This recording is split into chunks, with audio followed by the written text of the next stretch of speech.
Legal, agora está sendo gravado. Vida longa e próspera para você. Estamos aqui no MVP Week. E para quem já estava aqui, estou repetindo para ficar gravado. Legal? Bom, então essa semana a gente vai ter coisas intensas aí sobre tecnologia. Recomendo, como eu estava falando, recomendo que você participe. Tá bom? Meu nome é Rafael Bernardes, eu sou especialista em TI, especialista em alta disponibilidade. Eu sou, na minha área de MVP, Cloud and Data Center Management. Mas é cluster. Minha área é cluster, alta disponibilidade. E foi uma área que me apaixonei porque permitiu ter literalmente, tá? Isso não é papo de motivação, não. Me permitiu ter uma vida mais tranquila. Porque antes da alta disponibilidade, eu tinha clientes, cenários muito complicados, que toda hora dava um problema e eu não sabia como ver aquilo. Eu falei, poxa, tem que aprender algo que me permita colocar tudo de uma maneira que não pare. Se parar isso aqui, funciona aqui ou funciona lá.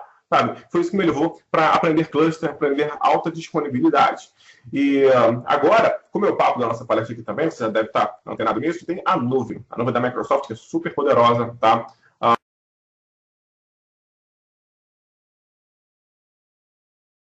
Servidores em altíssima disponibilidade.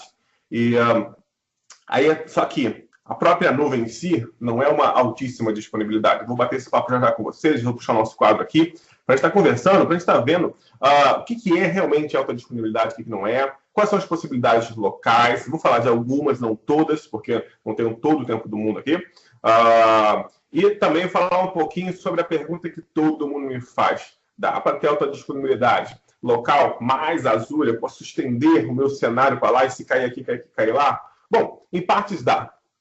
Dá para fazer. Tem algumas restrições que você precisa pensar, que você precisa ver, que você precisa saber, mas a resposta é sim, dá. Ok? Bom, eu vou pegar aqui agora algo sobre alta disponibilidade no meu OneNote, a gente começar conversando e falar um pouquinho sobre que novidade que tem em 2016 que, por sinal, possibilita esse tipo de abordagem, esse tipo de cenário, que é estendendo o seu cluster, tá bom? Eu vou compartilhar minha tela agora, vou tirar a câmera, porque talvez você tenha banda de internet baixa. Deixa eu pegar aqui, como é que eu tiro a câmera e compartilho a tela. Agora vamos ver aqui se eu sei fazer isso. Compartilhar a área de trabalho. Compartilhar a área de trabalho. Bom, agora não faço a mínima ideia se vocês estão vendo meu OneNote aqui. Deve estar, né? Se algum administrador tiver com áudio aí, puder me falar. Estão vendo o bloquinho do OneNote? Ainda não, Bernardo. Está carregando. Está carregando. Agora sim. Show. Então tá. Então vou desenhar aqui. Primeiro, eu gostaria de fazer uma base, tá, com vocês sobre o que é alta disponibilidade, para a gente estar na mesma linha aqui, no mesmo raciocínio, para a gente depois evoluir para alguns cenários, tá? Bom, alta disponibilidade é basicamente isso aqui, tá? Eu vou botar um cenário aqui padrão. Tem patrocínio aí, Dornel, de alguma marca? Não sei se tem alguma marca aí. Sulamita pode me dizer também. Se não tiver, eu vou botar HP aqui, ó. HP. Servidor da HP que você tem. Se não puder colocar a marca, vocês me avisam que eu apago. Bom, basicamente, eu tenho aqui, por exemplo, 2 servidores, ok?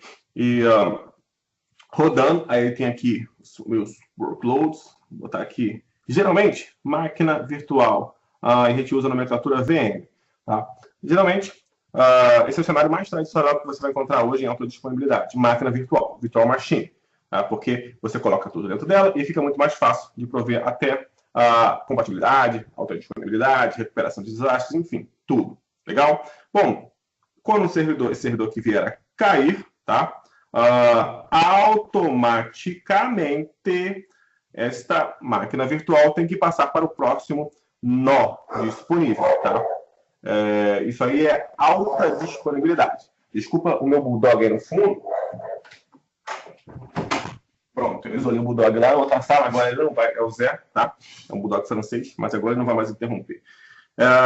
Aqui, quando um servidor desse cai, automaticamente o outro tem que assumir o workload. Bom, e tem algumas coisas assim que parecem ser simples, mas isso é óbvio, Rafael. É óbvio e não é. Por exemplo, redundância não é alta disponibilidade. Tá?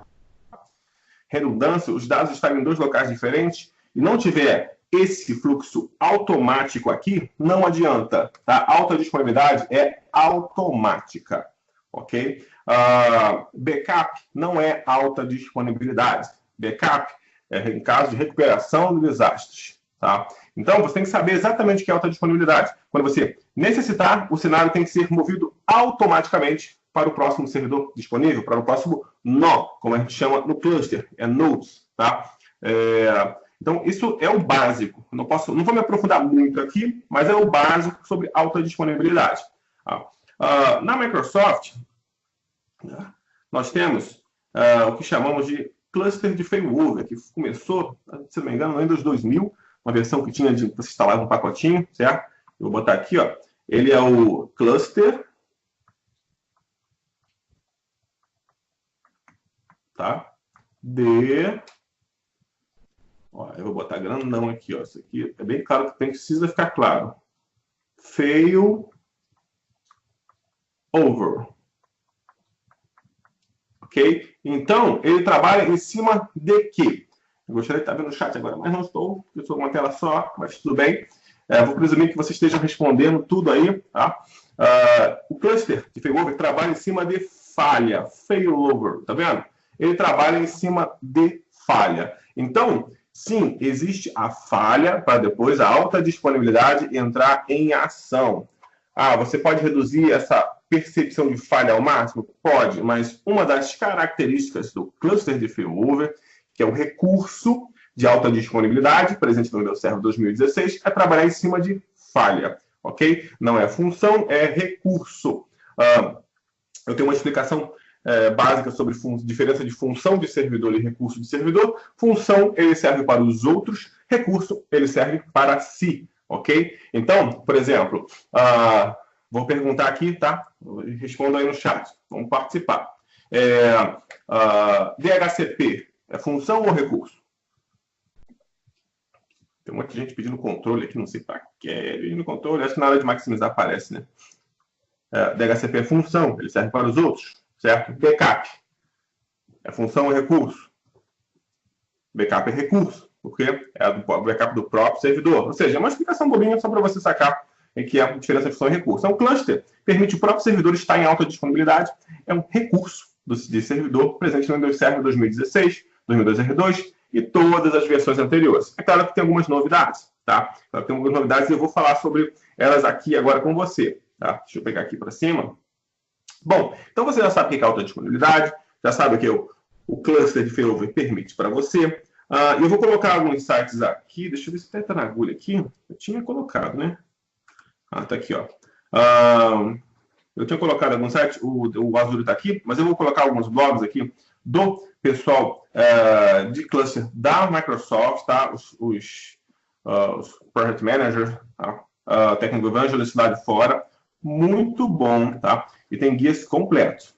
Legal? Daqui a pouco eu passo aqui para vocês, e vocês vão poder evoluir no seu estudo. Tenho certeza que essa palestra aqui vai só para abrir a mente de vocês, por isso que eu optei não usar muitos slides, não fazer demonstração, não vai ter demonstração, tá bom? Porque eu acho que não vai ter muito sentido. Eu prefiro que você entenda o cluster. Bom, então, voltando para o nosso core aqui da nossa palestra, que é a alta disponibilidade local mais nuvem, então você já sabe que localmente, então eu vou botar aqui o servidorzinho em 3D, eu só consigo desenhar servidor em 3D, pode ser uma benção ou uma maldição, eu só consigo desenhar ele assim.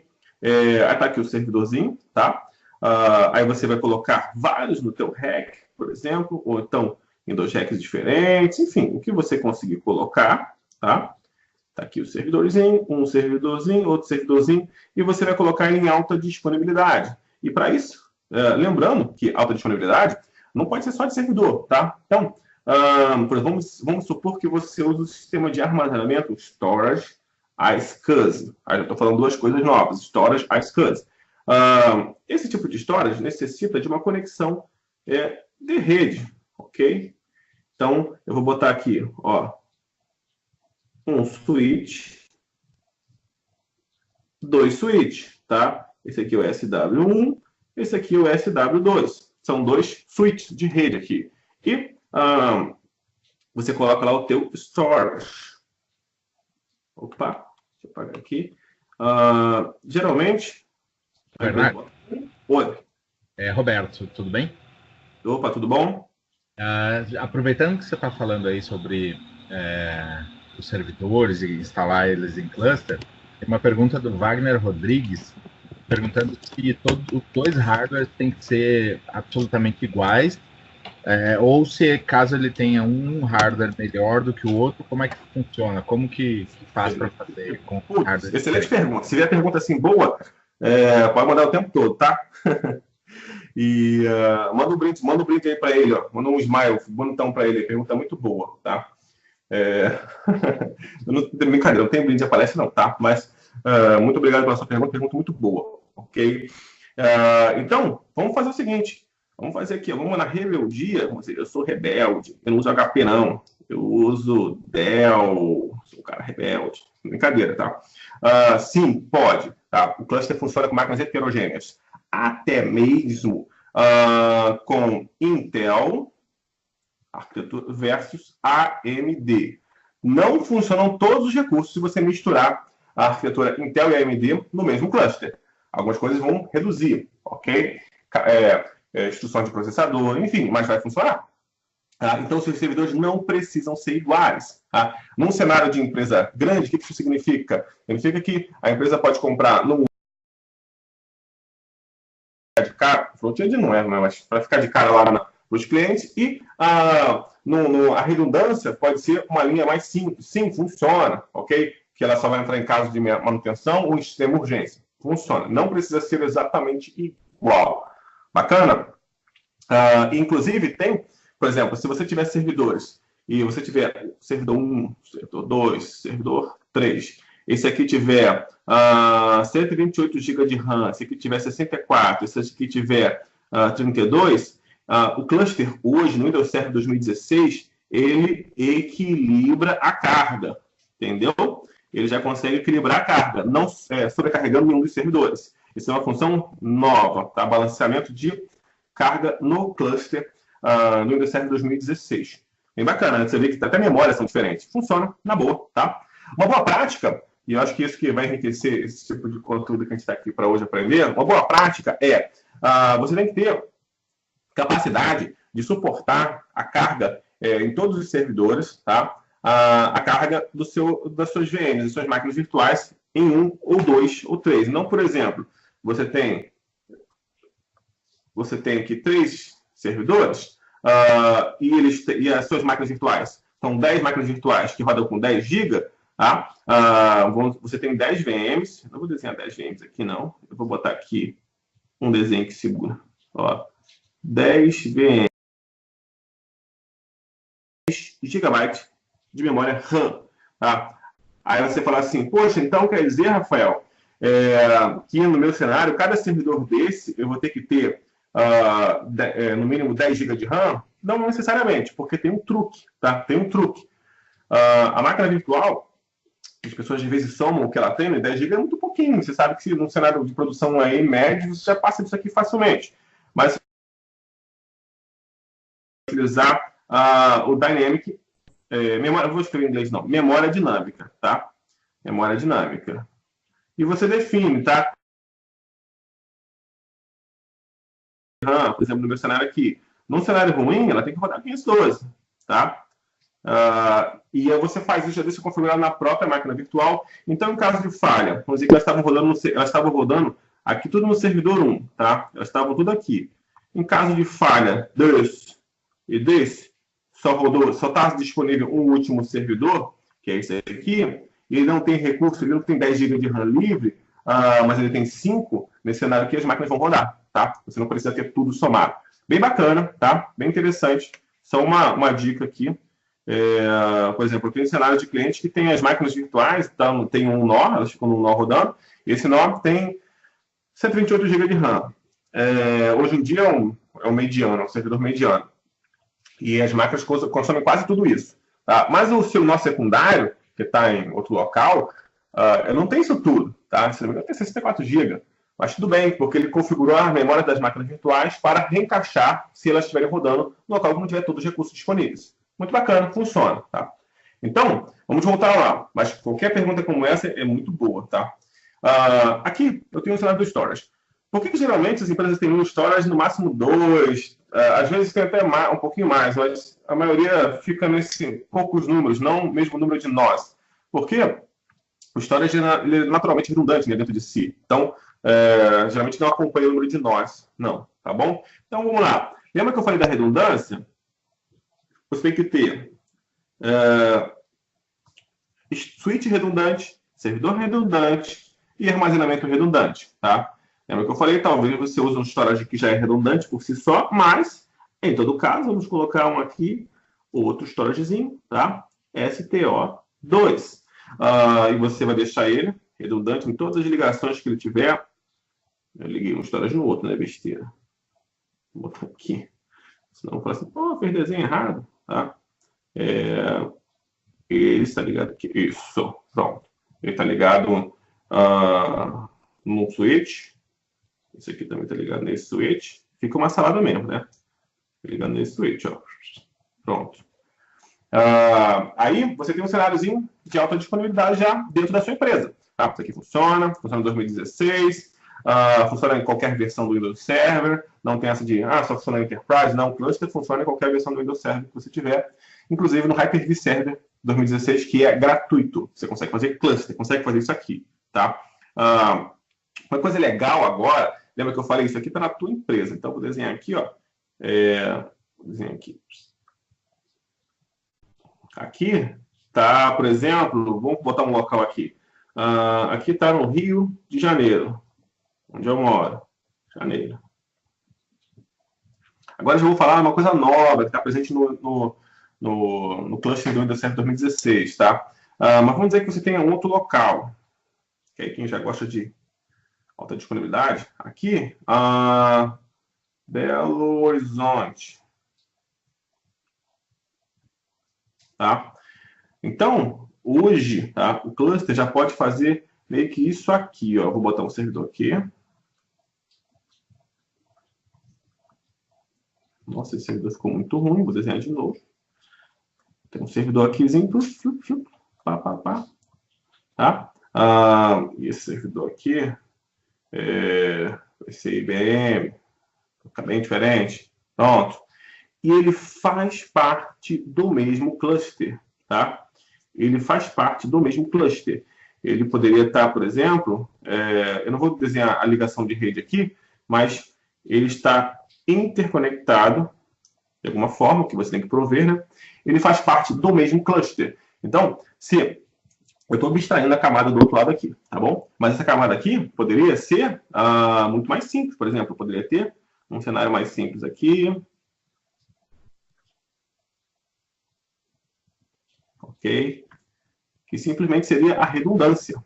Tá? Eu posso ter isso. Isso aqui se chama Stretch Cluster. O cluster estendido em regiões. Tá? É um cluster geográfico. Okay? Isso é possível com o Windows Server 2016. Então aqui eu tenho dois sites. E o cluster está estendido, tá? Esticado para outra região. Que essa outra região pode ser, por exemplo, pode ser outro REC, outro prédio, outra cidade, outro país. Tá? Funciona. E da mesma maneira, aí eu já vou dar uma pincelada no assunto à frente, da mesma maneira, poderia estar no Azure, por exemplo. Mas eu vou falar o que tem que ser feito e tal. Obviamente, você tem que pensar aqui no link, tá? Vou botar aqui em vermelho. Você tem que pensar no link, na conexão que é feita aqui. Você fala assim, puxa, Rafa, mas essa conexão aí e tal, poxa, como é que isso vai aguentar? Como é que isso vai funcionar? Tal. Bom, antes de eu falar um pouquinho do link que você pode ter e como você pode se prevenir de problemas, eu vou falar de uma coisa bem interessante que tem também no Windows Server 2016, que foi até uma aquisição minha lá para o José Barreto, quando eu fui em Redmond, e depois até saiu, fiquei muito feliz que saiu no Windows Server 2016, que é o Storage Replica, tá? Então, o Storage Replica, vou pegar aqui, deixa eu ver se tem uma corzinha legal, laranja. O Storage Replica, ele faz isso aqui, ó. Ó, storage replica. Ele replica o seu storage, tá? Por isso que é possível você ter o cluster estendido, ok? Você não precisa de tecnologia proprietária para replicar o seu storage. O próprio cluster já tem a função de replicar o seu storage, tá legal? Isso funciona muito bem. Pensa nos cenários que você pode ter assim. Tá? Pensa nas possibilidades que você pode fazer com isso aqui, com o storage réplica. Você vai replicar o storage lá no outro lado, vai ter só um servidor. E funciona exatamente da mesma maneira. Se isso aqui cai e isso aqui cai, o workload vai rodar aqui. Ok? Como se fosse um cluster só. E o interessante é que o cluster entende o que é um local. Tá?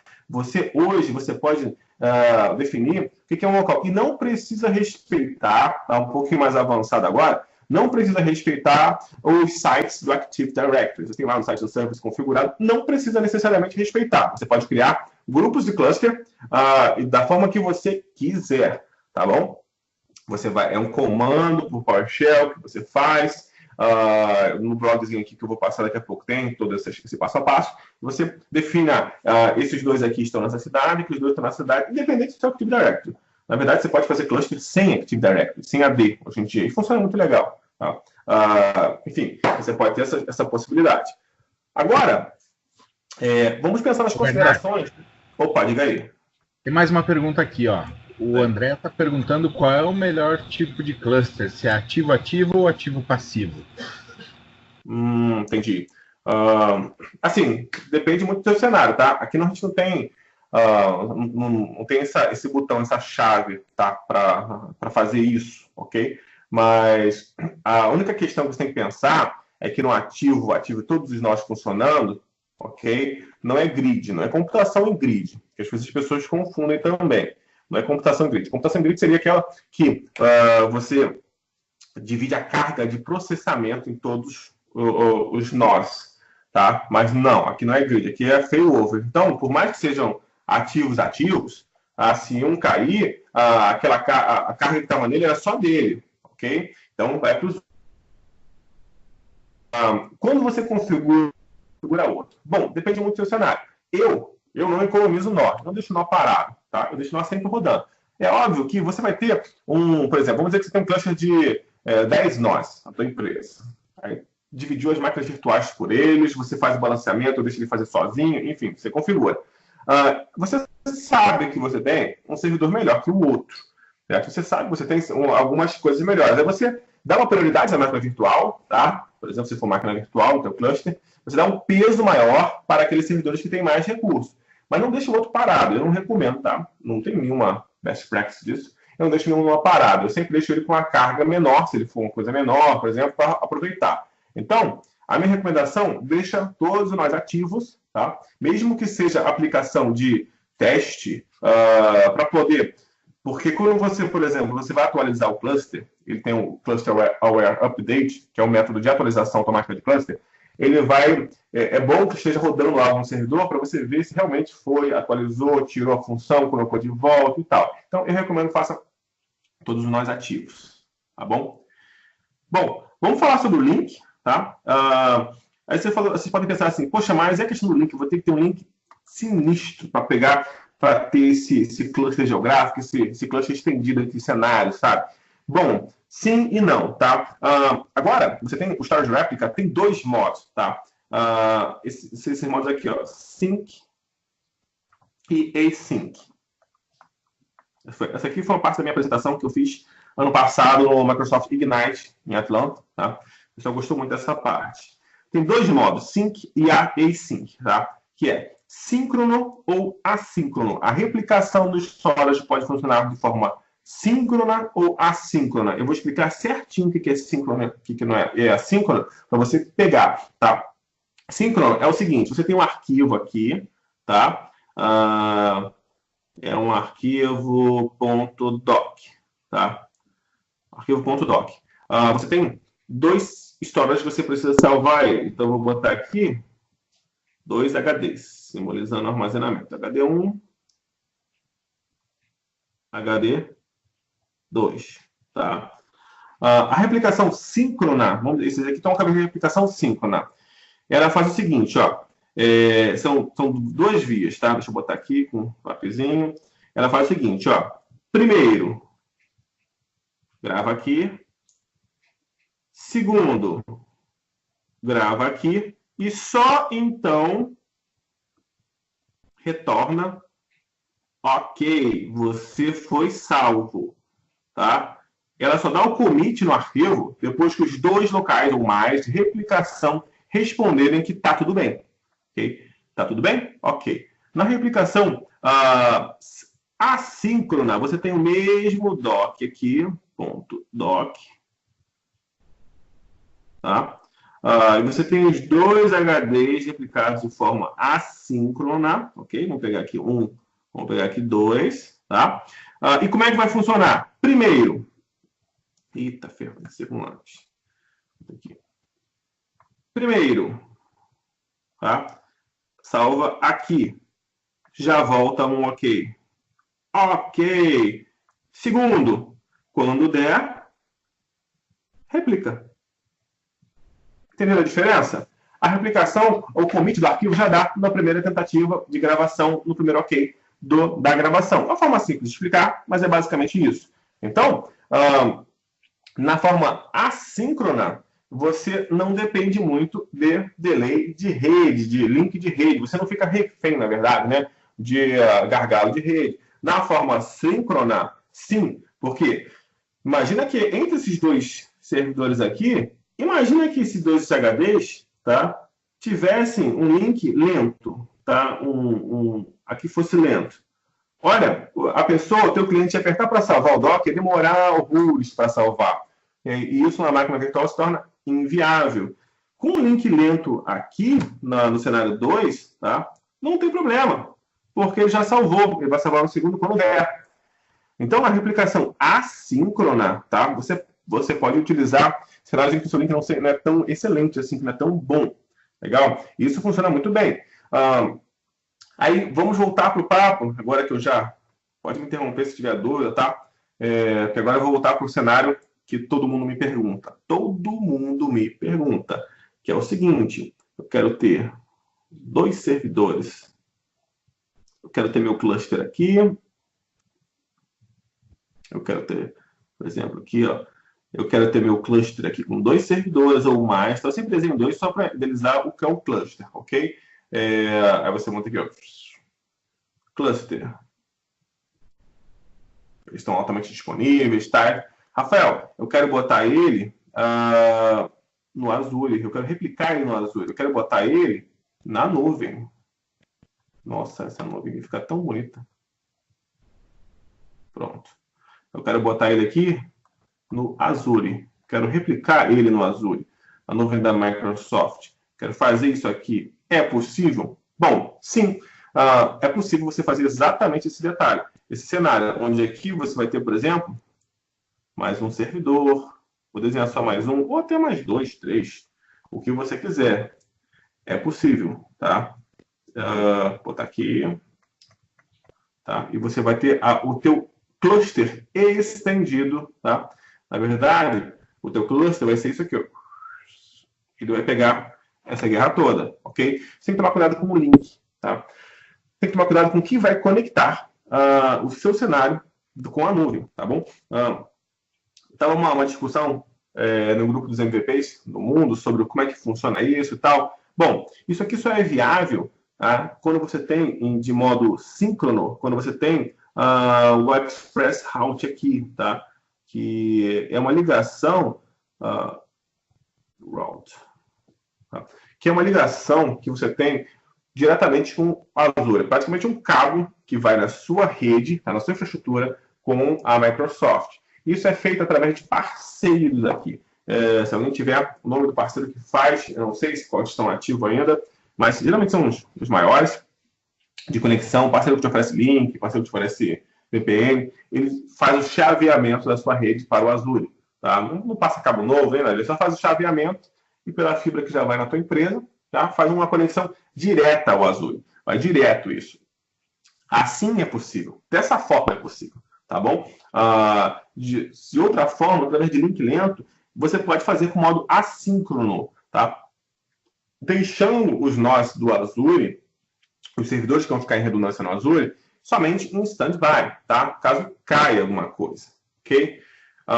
Não dá para você ficar ligando máquina virtual o tempo todo, daqui para lá, de lá para cá e tal, porque não seria legal. Eu estou falando de máquina virtual, mas poderia ser um cluster mais simples servidor de arquivos, tá? Poderia ser outro tipo de cluster direto de produção de um aplicativo, tá, ok? Estou dando exemplos genéricos aqui, mas se alguém tiver uma pergunta específica, pode mandar. Uma opção... Bernardo, opa, diga aí. Mais uma pergunta aqui, ó. Eu consigo ter failover automático com replicação assíncrona de storage? Sim, consegue. Você consegue funcionar. Na verdade, o que pode acontecer... quem foi que perguntou? Foi o Ariel. O que pode acontecer, Ariel, é os dados não estarem atualizados, tá? Pode ser, se você perder esse HDzinho aqui antes desse caminho ter acontecido, os dados não estão atualizados. Você pode pegar a versão anterior ali, tá bom? Como é feito com cópia de sombra, tudo direitinho, a integridade está sempre feita, a integridade está sempre viva lá, tá? Mas pode ser que você pode pegar uma versão anterior. Então, vamos dizer que a sua replicação ocorre, você programou a sua replicação lá e ela não ocorre sempre, ela ocorre com um link mais baixo, uma prioridade mais baixa, então pode ter dados desatualizados, tá bom? Mas é automático da mesma forma. Uma alternativa... Já tem uma outra pergunta também, viu, Rafael? O Rogério está perguntando como que o processo de replicação acontece pela solução Microsoft. Será que ele consegue fazer isso com NAS também? Então, hoje o cluster entende praticamente qualquer tipo de storage, tá bom? Ele entende qualquer tipo de storage. Você tem que fazer os testes. Por exemplo, hoje é possível, tá? Isso não é a matéria de hoje aqui, mas eu posso falar, é possível fazer um cluster. Depois que você ver esse exemplo aqui, o pessoal vai pirar, né? Ó, eu tenho aqui um servidor, eu tenho aqui outro servidor, tá? Ó, esse servidor aqui tem 4 HDs locais. Esse servidor aqui também tem 4 HDs locais. HD SATA, normal, tá? Basicão, tá? Tem 4 HDs normais. Eles estão conectados em rede. Só que é o seguinte, storage,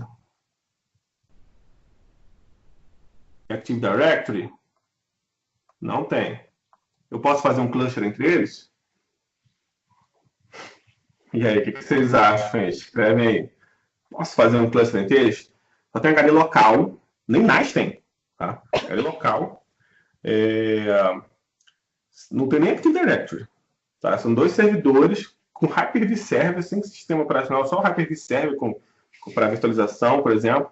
Posso fazer um cluster entre eles? Eu não estou vendo as respostas, tá? Então eu tô só dando um tempo aqui. Galera tá respondendo que a partir de 2016 pode, tá? A galera tá antenada. Exatamente. Que bom. Exatamente, pode. Você consegue fazer isso aqui, tá? A maioria deve estar assistindo meus vídeos lá, por isso que sabe. Pode sim. Você pode fazer isso. Então, a Microsoft hoje tem uma grande tolerância a qualquer tipo de disco. Tá? Qualquer tipo de conexão, de storage, pode estar no compartilhamento de rede SMB, pode estar no storage ASCII, SAIS, FC, pode estar no teu NAS, o que for, tá? Você tem que fazer o teste. Porque, às vezes, o NAS é bem complexo porque ele não diz muita coisa sobre ele, né?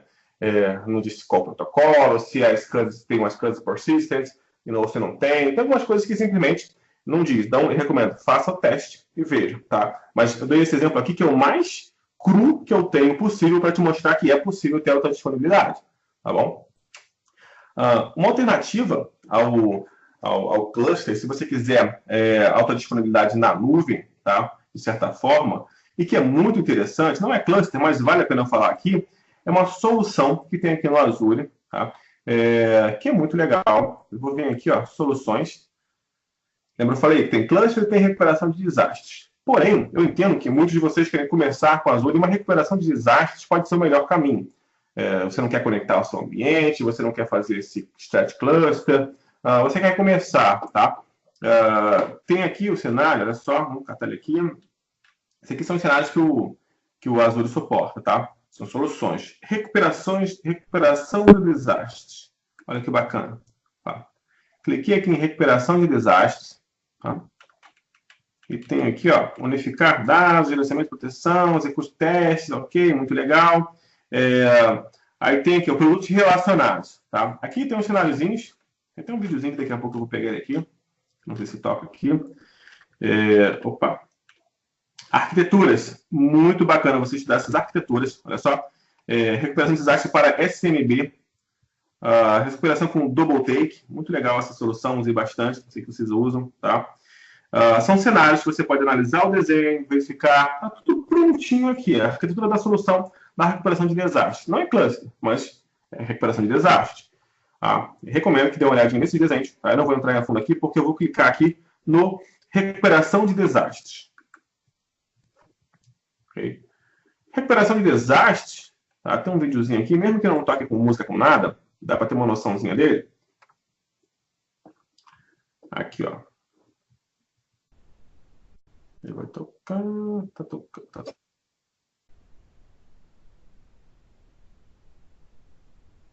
Dois minutinhos só.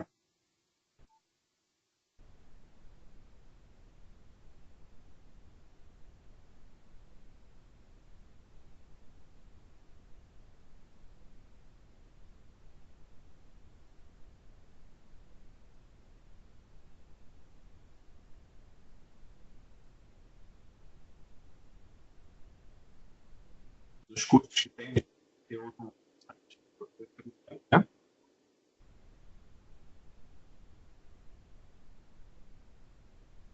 Pessoal, Rafael? Rafael? Oi. Tá.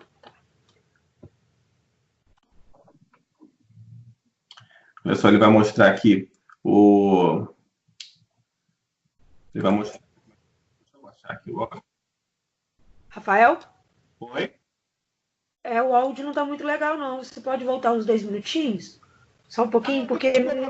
Eu quero mostrar essa parte aqui, ó. Você pode ficar sem áudio, tá? Essa parte aqui que é interessante. Como ele está mostrando, mostrou só uma coisa de marketing, tipo, como é caro, você manter um site backup, outro tal, e você pode usar o Azure. Aí, essa parte aqui, sem áudio, vou tirar o áudio, é crucial, tá? Replicação automática para o Azure. Aí olha o desenho ali, o que ele faz? Olha só. Ele pode replicar o teu workload, tá? Que seja de várias marcas, tá? Inclusive, VMware, tá vendo ali, ó? Hyper-V, tá? Servidor físico, ele replica diretamente para a nuvem, ok? Olha lá, o RTO, RPO, muito legal, como é que é a redução total deles, tá? Isso aqui é uma grande opção, excelente opção, se você quiser ter uma disponibilidade na nuvem, ok? De servidor físico, de máquina virtual VMware ou máquina virtual Hyper-V, diretamente na nuvem.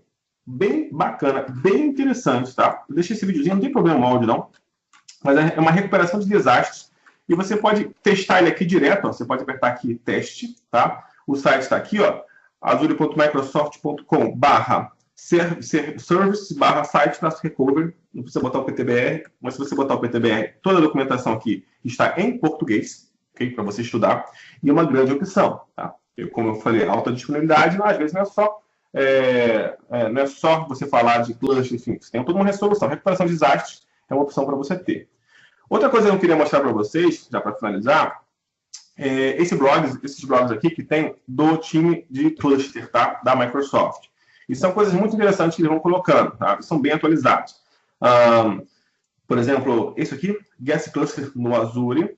Guest Cluster, tá? Permite você fazer o Strat Cluster, o cluster estendido para o Azure. Então, tá aqui, passo a passo.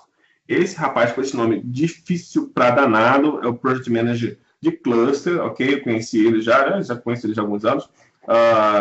Esse aqui é o Principal Project Manager. São pessoas importantes que realmente fazem o cluster aqui, tá? Esse Global Mapping aqui é muito interessante, tá? Você conhecer também. E tem várias coisas aqui interessantes. Deixa eu ver só esse post aqui. Você pode usar também entrar nesse sitezinho aqui, que é no blog da Microsoft a mesma coisa, só que tem outros artigos de outras pessoas. Eu gosto muito do time oficial, tá? Que legal. Então, essas aqui são as palestras. E se eu não me engano, uma dessas aqui é minha, tá? Uma dessas aqui é minha, eu não sei qual é, porque eu palestrei lá em 2016, você pode ver. Se alguém tiver aí, se alguém me conhecer e souber qual é a minha palestra, o link, se está aqui, se não está, envia lá para o pessoal, vai ser bem bacana, para você conhecer mais um pouquinho mais. Eu vou tirar meu compartilhamento de tela, e vou voltar para a minha câmera. Deixa eu ver se eu consigo voltar para a minha câmera aqui. Tá? Deixa eu ver se voltou. Voltou. Então, o meu objetivo aqui é abrir um pouquinho sua mente sobre alta disponibilidade local. Essa funcionalidade nova que tem de cluster no Windows Server 2016, você estendeu o seu cluster, ok? E agora a possibilidade de você jogar isso para a nuvem. Sim, é possível, funciona, tomando os devidos cuidados. Você agora tem o básico, você conheceu aqui o básico, você sabe agora. Agora você precisa andar com seus próprios passos. Você pode ir no site do Azure e ver a documentação que eu te passei ali, para começar a entender. Tá? Recomendo que você veja também no site que eu te passei.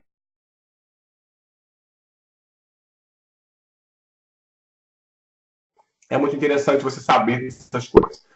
Como é alta disponibilidade, no Azure, você não vai ter documentação da Microsoft, do Azure, ali para você saber fazer isso. Não vai ter isso.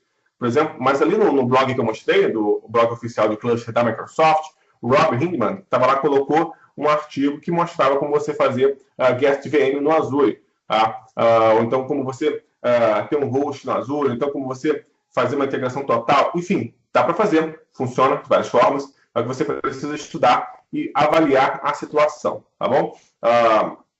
Então, avalie certinho. E se você precisar, lembra que a Microsoft está aberta, você pode ter um cenário grande, então, leva para o teu parceiro Microsoft. Eu não sei o tamanho do seu porte, da sua empresa, da sua necessidade, mas leva para o seu parceiro Microsoft e talvez ele vai escalar lá e a Microsoft vai verificar contigo, ok? Ou então procura um especialista, um MVP, alguma empresa parceira que te atenda para te amparar nisso. O cenário de alta disponibilidade não é um cenário que você faz 10, 20 vezes por dia, sabe? O cenário de alta disponibilidade você faz, às vezes, uma vez na tua empresa e nunca mais vai fazer outro. É normal isso, porque ele é feito para não parar. Então, quando você faz direitinho, você não mexe mais nele. Só para atualizar. Então, é um momento muito crítico, tá? Eu passei aqui alguns detalhes, eu tentei passar alguns macetinhos que eu tenho na minha experiência sobre alta disponibilidade, porém, tem muitos nuances. Faz o laboratório, testa, valida com seu parceiro Microsoft de serviços, tá? Se possível, pede para escalar, para levar para a Microsoft, verificar, ok? Para você ter certeza que você está implementando uma boa solução. Solução também de hardware, de fornecedor, é muito importante que você valide qual storage, qual switch, qual servidor que você tem, tá? Valida certinho, porque storage tem vários, tá? Sistemas de armazenamento são vários. Você pode fazer o seu próprio com storage pool da Microsoft, que é bem legal, eu uso pra caramba. Você pode comprar um pronto, você pode comprar uma solução customizada, mas de mercado, enfim. Você pode ter suítes de várias marcas, vários padrões de comunicação, né? Protocolos. Você tem que analisar cada item, tá? Coloca tudo no teu planejamento de alta disponibilidade e verifica, poxa, como é que vai ter alta disponibilidade disso. E lembrando que alta disponibilidade tem níveis, tá? Tem desde o nível posso ficar parado um dia até o nível não posso ficar parado nem um minuto. Eu tenho clientes dos dois tipos. Eu tenho clientes que não podem ficar parado nem um minuto, isso é de verdade, tá? E tem que ter um cenário de alta disponibilidade, com redundância, com recuperação de desastres prontos para atender isso, até clientes que podem parar um dia. Então, você adapta a sua solução de alta disponibilidade de acordo com a necessidade do seu cliente. Você pode fazer isso numa pequena empresa, como eu falei, com 2 servidores, numa padaria, tá? Com custo baixíssimo, na verdade, com custo sem custo de licenciamento, né? direto, assim, só os indiretos, que você pode fazer com Hyper-V Server, montar o cluster lá com 2, ou você pode fazer isso num cenário de altíssimo desempenho, de altíssimo impacto, como eu tenho, inclusive, na nuvem. Eu tenho um cluster rodando dentro do Azure. Tá? Não está conectado na empresa, porque não precisa, mas eu tenho um cluster dentro da nuvem Microsoft. Isso é necessário? Sim, porque como eu falei, A nuvem, ela é um cenário de computação em nuvem. Não quer dizer que ela vai te oferecer logo de cara altíssima disponibilidade, porque ela tem uma zona, você tem que fazer a replicação acontecer entre zonas, você tem que se prever também de algumas coisas, se você não for usar os serviços PaaS que já oferecem isso. Fica atento, tá bom? Bom, estou terminando por aqui, vou ficar um pouquinho mais para perguntas e respostas, legal? Deixa eu ver aqui, quem tem pergunta aqui. Tem duas perguntas, da apresentação, o que vocês acharam? Nossa, tem quase 100 pessoas aqui, 92? Rapaz! Tem duas perguntas, Bernardo. Diga aí. Uma delas é o seguinte. Uma delas está perguntando se quando você... eu vou ler aqui que fica mais fácil, tá? O Wagner Rodrigues. Tive um cenário interessante, tinha um storage com HDs de 3,5 e compramos uma nova storage com discos de 2,5, ambos de 15K. Cheguei à conclusão que mesmo ambos sendo 15K, o 2,5 era mais ágil do que o de 3,5. A única coisa que explica é o tamanho do disco que a agulha precisa percorrer para a leitura. Já se deparou com essa situação? Ah, tá, de performance. Bom, é muito específica a pergunta aí, tá? Eu me perdi na metade da leitura. Mas sim. Basicamente, ele tá dizendo que os discos de 2,5 polegadas são mais rápidos do que os de 3,5 polegadas. Isso é de spindle, né? Isso é uma verdade, né? O disco de 2,5 tem menos área para percorrer mesmo. Isso. Aí é questão de spindle, é o giro, né? Tá lá, isso altera muito. Mas sabe outra coisa interessante que às vezes altera isso? Componente, qualidade dos componentes do disco. Isso também altera. É inacreditável você ver dos discos praticamente iguais, mas de fornecedores diferentes, e um performando muito mais do que o outro. Qualidade do componente também conta. Tá? Disco, se você tiver um sistema de amortecimento também bom, interessante, eu já vi até, se você tiver muito som, olha só que coisa engraçada, eu já vi demonstração prática disso. Se você tiver muita vibração, sons, pessoas passando na frente do data center, o deslocamento do ar, do vento, faz o disco cair a performance na hora. É muito engraçado isso, porque eles ficam muito coladinhos um do outro. Então eles têm que ter um amortecimento muito bom, sabe? Senão não funciona. Então o componente conta pra caramba. Inclusive, a pessoa deu um grito assim na frente do data center. Ela pegou assim e berrou na frente do storage, do cluster do rack do storage, e você viu o gráfico de performance na hora cair. Era muito interessante isso.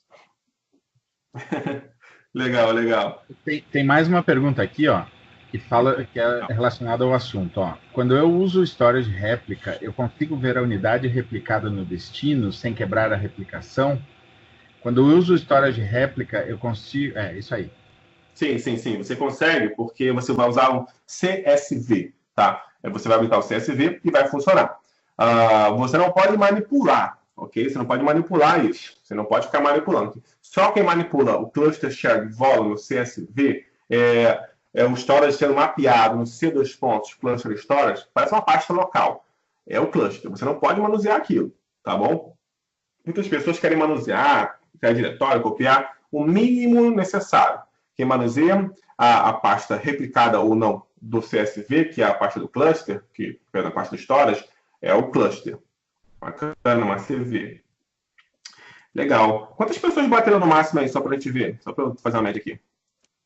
Chegou a 115. Opa, que beleza. Então tá